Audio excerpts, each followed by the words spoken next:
Selamat malam semuanya, kembali lagi bersama kami. Pada video kali ini kami akan mencoba berbagi pengalaman menggunakan Chromebook selama 1 bulan. Baik teman-teman, saat ini laptop yang saya gunakan atau Chromebook yang saya gunakan adalah Samsung Chromebook 4 yang saya beli dengan harga 2.200.000. Harga yang sangat murah untuk kategori laptop seperti itu. Nah, laptop ini menggunakan Chrome OS teman-teman. Jadi Chrome OS ini relatif baru dan belum begitu familiar untuk orang-orang kita karena memang berbeda dengan Windows. Nah, tetapi dari segi tampilan seperti yang teman-teman lihat cukup simpel. Jadi kalau teman-teman sudah terbiasa menggunakan HP Android atau tablet Android, ya akan sangat mudah untuk mengoperasikannya. Nah, di bagian setting dan notifikasinya itu pun juga mirip seperti tablet. Jadi di sini untuk WiFi, untuk Bluetooth, kemudian screen capture, screen recorder, kemudian tema dan lain sebagainya itu seperti saat kita menggunakan tab atau HP Android. Nah, kemudian di bagian setting sendiri ada beberapa hal yang bisa kita pilih gitu ya. Nah, di sini ada Bluetooth, kemudian di sini ada connected device. Nah, di sini kita bisa menghubungkan dengan HP Android kita, teman-teman, atau juga menggunakan Nearby Share. Nah, tetapi memang fitur ini bisa dinyalakan ketika teman-teman menggunakan email pribadi. Saat ini saya menggunakan email uksw.edu atau email kantor, sehingga fitur ini tidak bisa digunakan. Nah, di bagian aplikasi juga sama. Jadi sebenarnya laptop ini ada Play Store-nya, ada Google Play Store-nya, tetapi karena saya menggunakan email kantor, dia tidak mau untuk di-on-kan. Jadi nanti kalau teman-teman beli, pastikan untuk mendaftar gunakan yang email pribadi seperti itu. Namun demikian, tidak ada Play Store, tidak masalah teman-teman, karena memang di Chrome OS sendiri ada web store yang sudah disediakan. Oke, jadi seperti ini tampilan web store-nya. Jadi di sini teman-teman bisa mendownload ekstensi, mendownload tema, mendownload aplikasi, atau mendownload games dan lain sebagainya. Misalkan teman-teman ingin mendownload Office atau mendownload Zoom dan kawan-kawannya, itu bisa di sini. Dan menurut saya sudah cukup. Kenapa saya bilang cukup? Ya, karena aplikasi standar yang saya perlukan sebagai dosen atau dari sudut pandang mahasiswa umumnya bisa terpenuhi, teman-teman. Yang pertama, saya ingin berbagi cerita tentang Office ya. Jadi memang secara umum kesan yang tersedia ketika kita menggunakan Chromebook itu Office-nya harus online. Ya, Office online memang benar. Jadi kita bisa menggunakan Microsoft Office versi online, atau kita bisa menggunakan Google Doc. Nah, tetapi yang menarik ada juga Office yang versi offline, teman-teman. Jadi di Chromebook ini teman-teman bisa menginstal aplikasi Linux apapun, sehingga ya aplikasi berbasis Linux seperti WPS Office ya bisa kita install, dan ini offline. Tampilannya seperti ini, mirip di Microsoft Word terbaru sebenarnya. Jadi semuanya komplit teman-teman, baik untuk Word-nya, atau misalkan nanti teman-teman butuh untuk membuat PowerPoint atau Excel, itu komplit, dan ini full offline. Nah, yang menarik memang dari segi tampilan ini sama seperti kita membuka Chrome, teman-teman, web browser. Jadi kalau misalkan kita ingin membuat new dokumen, cukup ini dipilih tanda plus gitu ya. Jadi nanti ini sudah dokumen yang kedua. Oke, seperti ini. Jadi simpel. Nah, lalu bagaimana kalau kita ingin membuka dua dokumen secara bersamaan? Gampang, teman-teman, bisa tinggal digeser aja. Jadi nanti setelah digeser, kita bisa membukanya secara bersamaan seperti ini. Dan shortcut yang disediakan mirip seperti yang ada di Windows. Oke. Kemudian yang menarik lagi terkait dengan Office, di Chromebook ini teman-teman tidak ada tombol caps lock bawaan. Jadi di keyboardnya tidak ada tombol caps lock.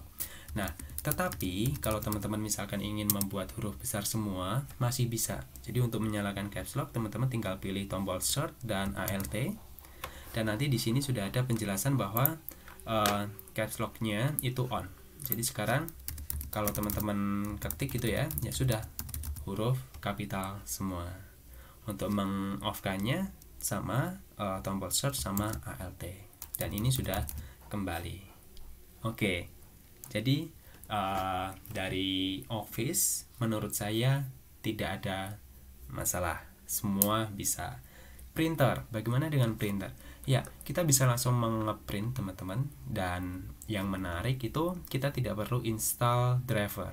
Jadi langsung aja hubungkan laptop ini ke printer dan nanti kita bisa langsung melakukan printing. Nah, tetapi sayangnya memang kalau dari WPS Office ini kita tidak bisa terhubung dengan printernya. Caranya bagaimana? Caranya teman-teman buka di sini di di dokumen atau di Office yang versi online. Jadi misalkan dibuka di sini pakai dokumen, nanti langsung print, itu bisa. Gitu. Itu salah satu kelemahannya. Nah, kemudian selain Office ya, saya ingin membahas Zoom-nya teman-teman. Jadi kalau Zoom di sini di Chromebook itu ada aplikasi bawaan. Aplikasi bawaan tampilannya seperti ini, dan tampilan ketika nanti melakukan web meeting itu sama persis dengan ketika teman-teman menggunakan laptop. Nah, semuanya bisa, semua fitur bisa digunakan. Hanya satu kekurangannya teman-teman, kita tidak bisa menggunakan background. Itu saja kekurangannya. Yang lain bisa dan bahkan cepat gitu. Oke, berikutnya di sini terkait browser ya. Nah, seperti yang teman-teman lihat di sini saya membuka banyak tab secara bersamaan dan perpindahannya masih cukup cepat. Padahal teman-teman, kalau teman-teman tahu ini cuma Intel Celeron saja. Jadi kalau ini diinstal Windows sebenarnya akan sangat lambat, karena saya pernah memakai Asus yang versi murah itu sangat-sangat lambat dengan prosesor yang sama, tetapi di sini sangat cepat.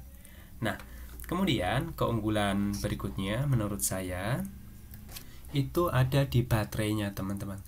Jadi sekali cas 2 jam selesai, itu bisa digunakan selama 12 jam atau lebih, dan itu sangat membantu. Kemudian ada juga ekstensi Google teman-teman. Nah, tadi sebenarnya di sini ya, di toko webnya ada banyak ekstensi yang bisa kita gunakan, dan salah satu ekstensi yang menurut saya paling menarik itu adalah Momentum teman-teman. Jadi di sini teman-teman bisa membuat to-do list hal-hal penting yang ingin teman-teman lakukan, atau di sini juga ada link yang sering kita gunakan. Jadi tinggal klik saja, dan ini sangat-sangat membantu kalau menurut saya, dari pengalaman saya seperti itu. Oke, ekstensinya banyak, teman-teman bisa menggunakan banyak ekstensi sesuai kebutuhan terkait Google Drive dan lain sebagainya. Itu ada ekstensinya juga. Yang ke-9, saya ingin membahas tentang screen recording atau screen capture. Jadi tadi sebenarnya sudah sempat tersampaikan seperti itu. Di Chromebook itu untuk screen capture ada aplikasi bawaannya teman-teman. Jadi di sini seperti screenshot gitu atau screen recording. Tapi kalau teman-teman ingin mendownload di web store-nya, itu juga ada, tinggal diketikkan saja di sini. Seperti itu. Nah, untuk screen capture itu juga ada shortcut-nya. Misalkan saya pilih Ctrl dan satunya. Nah, ini sudah tersimpan screenshot gitu. Dan yang lebih menarik lagi teman-teman, ketika teman-teman nanti ingin mengirimkan gambarnya di WhatsApp seperti itu atau di email, tinggal dipilih saja tombol search dengan V, dan nanti akan muncul gambar-gambar yang baru saja teman-teman screen capture, sehingga langsung bisa dipilih. Kita nggak perlu menuju ke menu file dan lain sebagainya. Itu sangat membantu. Oke, berikutnya flash disk. Ya, seperti laptop pada umumnya, untuk menggunakan flash disk caranya sama, tinggal dihubungkan saja Tapi memang untuk melakukan eject ada sedikit perbedaan. Nanti teman-teman bisa cek di video di channel ini caranya bagaimana. Kemudian untuk proyektor sama juga, tinggal dihubungkan saja, tetapi nanti teman-teman harus melakukan setting di bagian device ya. Ini device yang terhubung, kemudian pilih display. Nah, nanti ketika teman-teman sudah menghubungkan ke proyektor, di sini ada pilihan mirror gitu, mirroring atau build mirror, dan itu harus dicentang supaya nanti apa yang tertampil di proyektornya itu sama dengan apa yang dilihat di laptop. Karena kalau tidak dicentang nanti cuma muncul di halaman depannya saja, seperti itu teman-teman. Oke, untuk Bluetooth berjalan dengan sangat baik. Saya menghubungkan ke headset Bluetooth, itu tidak ada kendala. Kemudian WiFi juga sama ya, gampang, aplikasinya nggak ada masalah. Kemudian yang menarik tentang Chrome ini teman-teman, jadi update-nya itu selalu ada, dan kita dapat update sampai 2027. Nah, jadi sebenarnya secara umum kalau boleh saya katakan laptop ini baik dan cocok banget untuk rekan-rekan mahasiswa atau rekan-rekan pelajar atau para pekerja yang cuma butuh aplikasi ringan seperti Office, Zoom, dan kawan-kawannya seperti yang tadi sudah saya sampaikan. Dengan harga yang 2.200.000 saya beli, ya worth it banget teman-teman. Daripada beli tablet seharga 4 juta, ya mending beli ini gitu. Demikian, semoga bermanfaat. Terima kasih.